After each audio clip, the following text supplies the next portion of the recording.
I, Blair White, woke up in my small apartment in Brooklyn, New York. The morning sun streaming through the window illuminated the living room that was once filled with the laughter of my daughter, Sarah. But now, that room was enveloped in silence. I stopped the alarm clock and crawled out of bed.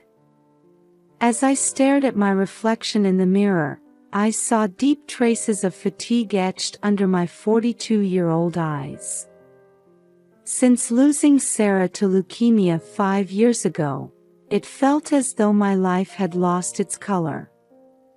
As I went through my morning routine, my eyes fell on Sarah's photograph displayed on the shelf. The smile of my daughter, who had fallen into eternal sleep at 13, still tugged at my heartstrings. "Good morning, Sarah," I whispered, lightly kissing the photo. This had become my daily ritual. Heading to the kitchen, I found Robert, my husband, already drinking his coffee. Even when I greeted him with a "good morning," he merely looked up from his newspaper without responding. Our relationship, once filled with love, had grown cold rapidly after Sarah's death. While eating breakfast, I checked my work schedule for the day. As an editor at a publishing house, my days chasing deadlines had become the only escape from my sorrow. "I'll be home late again today," I told Robert. He just nodded silently. The words, "be careful," and "I love you," that we used to exchange now existed only in our memories. I boarded the subway, heading to my office in Manhattan. On the train, I noticed a young mother and her little daughter sitting next to me. Seeing their smiles, I felt a sharp pain in my chest. The thought always crossed my mind, if only Sarah were still alive. Arriving at the office, I sat down at my desk. A pile of manuscripts and a deadline calendar were waiting for me. I turned on my computer, telling myself that by immersing myself in work, I could forget my sorrow. During lunch, my colleague Jane approached me. "Blair, want to grab lunch together?" It was a kind invitation, but I politely declined. I had started avoiding social interactions since losing Sarah. In the afternoon meeting, I presented a proposal for a new project. Only while talking about work could I forget my sadness. But the moment I left the conference room, reality hit me. The children's book advertisement posted in the hallway brought back memories of Sarah. By the time I left the office in the evening, it was already dark outside. On my way home, I passed by the hospital. This place, which I had visited countless times with Sarah, still made me pause. It was also at this hospital that I had become acutely aware of the problems with the American healthcare system. The high cost of treatment, the narrow scope of insurance coverage. I realized that not just our family, but many others were experiencing the same suffering. Arriving home, Robert had already retreated to the bedroom. I turned on the TV alone, and a documentary about families battling childhood cancer was playing. I saw our own image reflected in the parents and children on the screen. Tears rolled down my cheeks. Before bed, I stopped in front of Sarah's room. I put my hand on the doorknob but couldn't bring myself to open it. "Good night, Sarah," I whispered to the door before heading to my own bedroom. Lying in bed, I stared at the ceiling.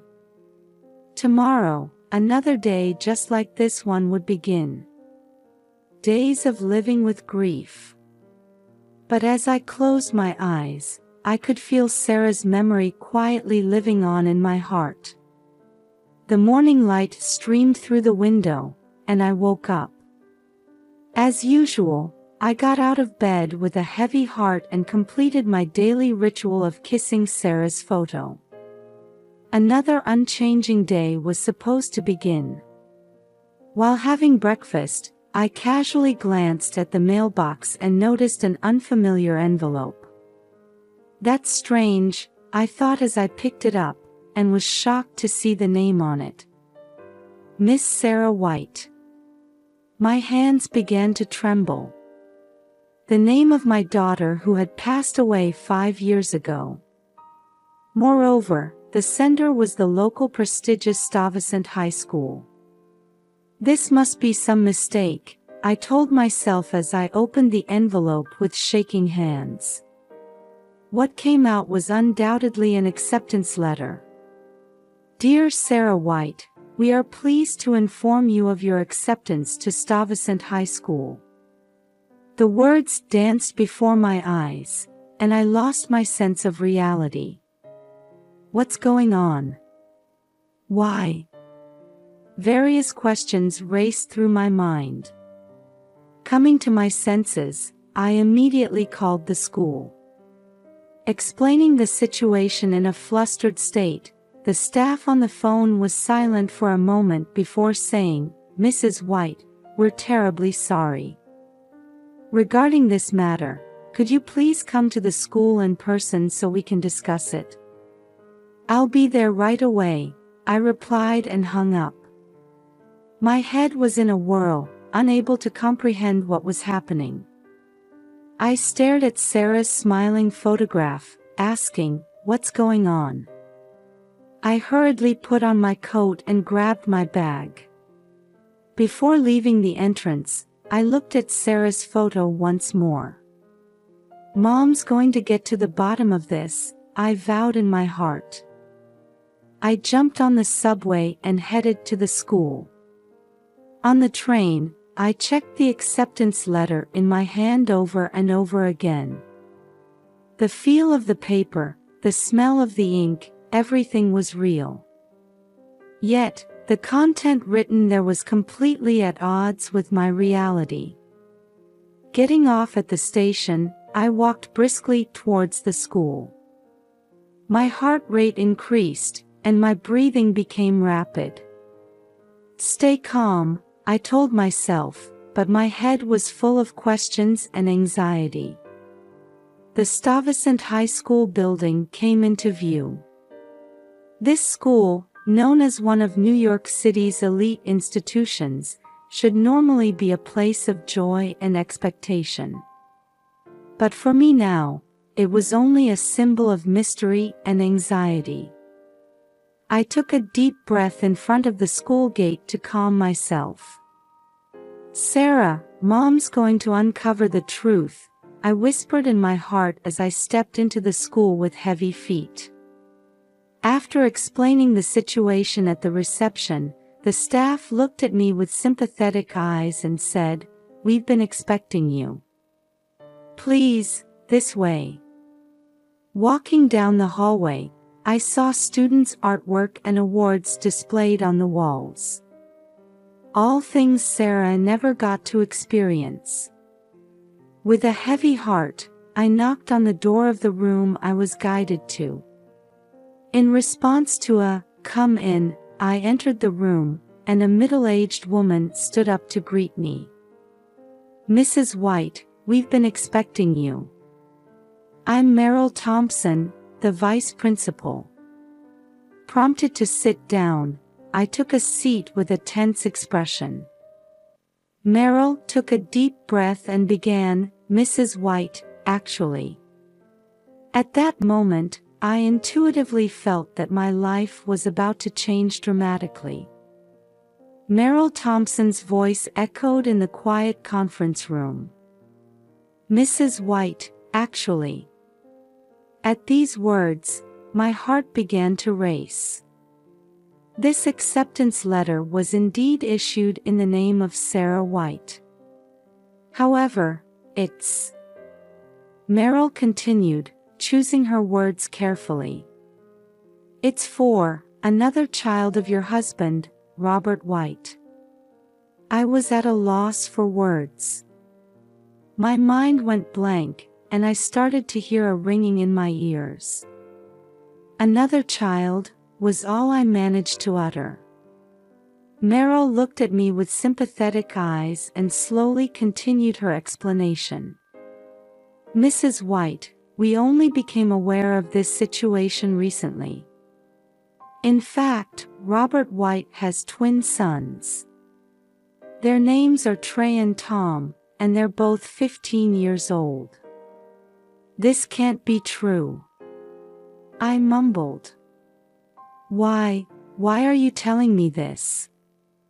Meryl took a deep breath and said, last week, Trey took the entrance exam for Stuyvesant. At that time, his foster parent explained the situation to us. Various questions were swirling in my mind.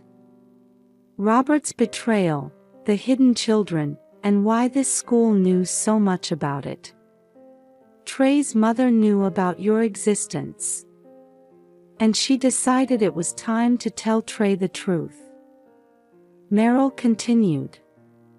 She wanted to reveal everything on this occasion. That's why she told us the details as well. I sank deep into my chair. But, why under Sarah's name? Meryl's expression turned apologetic. That's another surprise. Trey recently learned about your daughter. He strongly wished to enroll under the name of his deceased sister. At those words, something inside me seemed to break. Anger, sadness, and confusion all rushed in at once. I can't forgive this, I said in a trembling voice. Using Sarah's name, without permission. Meryl quietly continued. Mrs. White, we were also perplexed at first. But after hearing Trey's thoughts, he seems to genuinely care about Sarah. He wants to study at this school as a way of honoring the sister he never knew. I stood up. That's enough. I don't want to hear any more. Meryl hurriedly said, Mrs. White, we understand the complexity of this situation. That's why we felt it necessary to meet and talk with you directly. But my head was already full of confusion. Robert's betrayal, the hidden children, and using Sarah's name for admission. I couldn't forgive any of it. I'm going to the police, I suddenly declared. Meryl looked surprised. The police? Mrs. White, this is a family matter. Family? I gave a bitter laugh. I no longer know what family means. Robert has been deceiving us for years. This is a crime. Meryl said quietly, Mrs. White, I understand how you feel. But please, try to stay calm. I interrupted her words. I can't stay calm. For 5 years, I've been dealing with the grief of losing my daughter. And now, I'm told about my husband's betrayal and the existence of children I never knew about. Meryl stood up and approached me. Mrs. White, please. But I was already preparing to leave the room. Thank you, Miss Thompson. But I'm leaving now. As I stepped into the hallway, I could hear the laughter of students. Perhaps Sarah would have laughed like this too, once upon a time. That thought squeezed my heart even tighter. Leaving the school gates, I stepped out onto the street. People were going about their day as usual, but my world had completely changed. I took out my cell phone and looked up the number for the local police station. I hesitated whether I should report this. However, I couldn't easily forgive such deception. Taking a deep breath, I started walking towards the police station. In my mind, Sarah's smile, Robert's betrayal, and the existence of sons I never knew about were all swirling together dizzily. The police station came into view. I stopped in front of the entrance and took another deep breath. "Sarah, Mom's going to uncover all the truth," I vowed in my heart as I pushed open the heavy door. As I opened the door to the police station, a blast of cold air conditioning brushed my cheeks. After briefly explaining the situation at the reception, a young female officer guided me to a small interview room. "Mrs. White, I'm Detective Jones. Please, tell me what's happened." Her voice was calm, which made me feel a bit more at ease. I took a deep breath and began explaining the shocking facts I had heard from Meryl Thompson at the school. As I spoke, I felt as if I was hearing my own voice from a distance. Was this really happening in my life? Detective Jones listened carefully, but in the end, she sighed. "Mrs. White, I understand how you feel. However, legally speaking, you mean it's not a crime?" I said bitterly. "Infidelity itself is not a crime. However, if there's a possibility of bigamy, that's different." Detective Jones was choosing her words carefully. I held my head in my hands. "So the police won't do anything?" "We can investigate, but this is primarily a civil matter. I recommend you consult with a lawyer." As I left the police station, I was overcome with a sense of defeat. However, I couldn't give up. I took out my smartphone and started searching for private detective agencies. A few hours later, I was sitting in a small office in Manhattan, face to face with a middle-aged private detective named Mike Harris. "Mrs. White, don't worry. We'll uncover the truth," Harris said confidently, which gave me a glimmer of hope. "Please do. I have the right to know the truth." From that day on, my days became a mix of work and searching for the truth. While waiting for reports from Detective Harris, I started my own investigation. As I researched statistics on infidelity in divorce on the internet, I was shocked by the current situation in America. About 50% of marriages end in divorce, and over 20% of those are due to infidelity. The thought that we might just become part of these statistics made me sad. A week later, I received a call from Detective Harris. "Mrs. White, I've got some important information. Can we meet?" When I rushed to his office, Detective Harris spread some photos on his desk. These are Trey and Tom. The 15-year-old boys in the photos indeed resembled Robert. I felt a tightness in my chest. Their mother's name is Lisa Johnson. It seems she had a relationship with Robert 20 years ago. 20 years ago. I mumbled. "Before we met." Detective Harris continued. "Lisa got pregnant, but Robert didn't take responsibility. She raised the twins alone, but when things got financially tough, she contacted Robert about 5 years ago. 5 years ago. A flash of realization hit me. Around the time Sarah passed away. Yes. Robert learned about Trey and Tom's existence and started providing financial support secretly. But he kept it from you. Everything started to make sense. Robert's sudden increase in overtime, mysterious expenses, and the distance between us. But why now? Lisa has fallen seriously ill and was worried about the children's future. She probably wanted Robert to take full responsibility. I sank deep into my chair. For the past 20 years, another family had existed without my knowledge. The reality of single parents in America crossed my mind. About 30% of all households are single-parent families, and many of them face financial difficulties. Lisa must have been part of those statistics. Mrs. White, Detective Harris said quietly.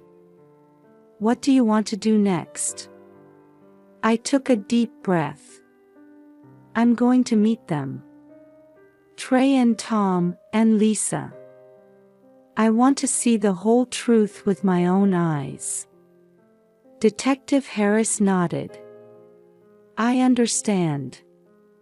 I'll arrange an appointment.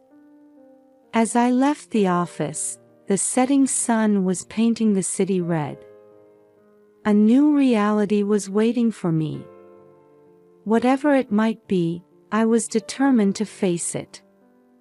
For Sarah's sake, and for my own. I woke up to a phone call from Detective Harris. It was still before dawn. Mrs. White, we found out where Trey and Tom are. My heart raced at those words. Where are they? I asked hurriedly. They're being raised by separate foster parents. It seems Lisa Johnson became seriously ill and entrusted the children to foster care. I gasped. Separately? But why? It's often difficult to place siblings in foster care together. I'll explain the details when we meet. That afternoon, I was standing in a quiet residential area in the suburbs of New York. This was the house where Trey was said to be living. Taking a deep breath, I rang the doorbell. The door opened, and a warm-looking middle-aged woman appeared. Mrs. White. Welcome. I'm Carol, Trey's foster mother. I was shown into the living room, and there I met Trey for the first time. He looked just like Robert. Hello, Mrs. White, his voice was surprisingly calm. Trey. I was at a loss for words. When I found out about you. You must have been surprised, Trey finished my sentence. I couldn't believe it at first either. But when I learned about Sarah, my sister, I wanted to meet you. Carol quietly added an explanation. Trey came to us 3 years ago. His mother Lisa was seriously ill. But why foster care?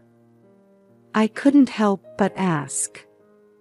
Trey answered, Mom wanted to give us a stable environment. But with her illness, it was difficult on her own. As I listened, I keenly felt the complexity of the American foster care system.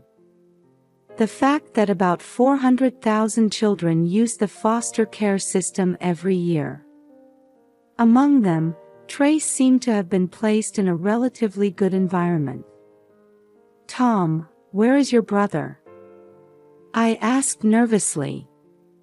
Trey's expression clouded. Tom, his situation is different from mine. The next day, I was standing in front of a rundown apartment in the Bronx. This was where Tom was said to be. When I knocked on the door, a man with an unkempt beard appeared. What do you want? His tone made me flinch. "I've come to see Tom." "Tom." The man reluctantly opened the door. The room inside was messy, and the smell of alcohol lingered in the air. From the back room, a thin boy appeared. "Who?" His voice was feeble. "Tom." I stumbled over my words. How should I introduce myself? Tom stared at me intently. "You're Blair, aren't you?" Those words tugged at my heart. "Yes, I've come to see you." As we talked, Tom's situation became clear. His foster parent had taken him in for the purpose of collecting child support. He wasn't even given proper meals, and sometimes there was even violence. I remembered the statistic that about 670,000 children in America suffer from abuse each year. And here was one of them. My son. "Tom, do you want to leave this place?" I suddenly asked. Tom looked at me with surprise. "But I have nowhere to go. I'll figure something out." At that moment, my resolve solidified. The foster father easily agreed to give up Tom for money. We decided to handle the legal procedures later, and I took Tom out that very day. In the car, Tom silently looked out the window. "It's okay now. You're safe," I said. He nodded slightly at my words. We arrived at a hotel, and while Tom was taking a shower, I called Trey. "I've taken Tom into protective custody." On the other end of the line, Trey let out a sigh of relief. "That's good, really good." That night, as I lay awake thinking about Tom sleeping in the next room, I couldn't sleep for a long time. I wondered what I should do from here on. But there was one thing I was certain about. I would never let these children be alone again. Looking at Sarah's photo, I made a vow. It looks like we have a new family now. Watch over us, okay? I woke up to the morning sun streaming into the hotel room. Tom was sleeping in the next room. I realized that last night's events weren't a dream. As we ate breakfast, my head was full of complex thoughts. The pain of losing Sarah was still raw. However, now in front of me were two boys who needed help. A strong feeling welled up inside me. I can't lose another child. I called Trey and proposed that we all live together. He hesitated a bit but eventually agreed. The next challenge was confronting Robert. Our meeting was filled with tension, but ultimately we agreed to divorce. On the day of our final discussion with Robert, his expression was deeply tinged with regret. "Blair, I'm truly sorry," his voice trembled. At first, I kept quiet because I didn't want to cause you unnecessary worry. But I know now that was the worst choice I could have made. While I tried to maintain a calm exterior, inside I was seething with anger and sadness. "Why didn't you tell me earlier?" Robert heaved a deep sigh. "I was a coward. I knew how much you were suffering after Sarah passed away. I thought if I told you about this then, I'd lose you completely." I gave a bitter smile at his words. In the end, that choice tore us apart. Robert nodded. "I know. I've done something unforgivable. But Trey and Tom, Please. Don't worry, I cut him off. I'll take care of them. You'll pay child support as part of the alimony. Robert looked surprised, but soon his expression changed to one of resignation. I understand. If that can be even a small atonement. After that, Robert began sending child support regularly. Sometimes he would inquire about Trey and Tom's well-being. Although he didn't meet them directly, he seemed to be trying to build a relationship little by little through letters and emails. While harboring complex feelings, I didn't completely cut off Robert's efforts. The children have the right to decide their relationship with their biological father for themselves. That was the conclusion I came to. The alimony will be used for Trey and Tom's care, I informed Robert. He nodded silently. I could see regret in his eyes, but it was too late. The legal procedures were more complex than I had anticipated. The adoption system in America is strict, especially when taking in children with no blood relation. However, with the advice of a lawyer, we overcame each obstacle one by one. Family court hearings, home studies, and countless document preparations. After going through all these processes, I was finally able to obtain legal custody of Trey and Tom. But this was just the beginning. Tom, in particular, suffered from night terrors and anxiety attacks due to his past trauma. I consulted specialists and learned about caring for children with trauma. We tried various therapies such as CBT, cognitive behavioral therapy, and EMDR, eye movement desensitization and reprocessing. At the same time, I started receiving counseling myself. Sarah's death, Robert's betrayal, and the sudden new family. I needed to face and process these events. It was around this time that I joined a support group called Bereaved Parents of the USA. Meeting other parents who had lost children and sharing our experiences helped heal my emotional wounds little by little. Reconstructing our family was not easy. Trey and Tom also struggled to make up for the years they had spent apart. However, changes gradually occurred. Family meal times increased, and on holidays, we started going out to the park together. There were arguments at times, but including those, we were becoming a new family. Every time I look at Sarah's photo, my heart still aches. But at the same time, I felt as if she was watching over us. Sarah, Mom is doing her best. We're creating a new family with your brothers.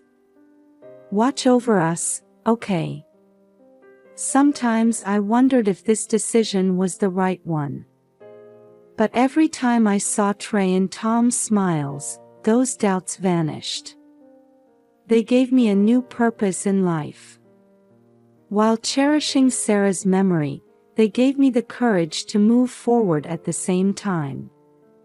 On a spring morning in May, we were heading to the Stuyvesant High School entrance ceremony. Are you nervous? I asked Trey, and he smiled a bit shyly. You'll be fine, Trey. You can do it, Tom encouraged. Over the past year, the bond between the two had deepened remarkably. As the ceremony began and the names of new students were called out, when Trey White was announced, the three of us looked at each other and exchanged smiles. On the way home, we stopped by Central Park. It was Sarah's favorite place. Sarah, did you see? We've taken a new step forward, I whispered in my heart. Trey and Tom seemed to be thinking the same thing, We're surely being watched over by Sarah, aren't we? Trey said quietly. At those words, I couldn't hold back my tears. They weren't tears of sadness. They were tears of hope and gratitude. With Sarah's memory in our hearts, and together with our new family, we continue to move forward. There will surely be more challenges ahead. But we're no longer alone. Because we have each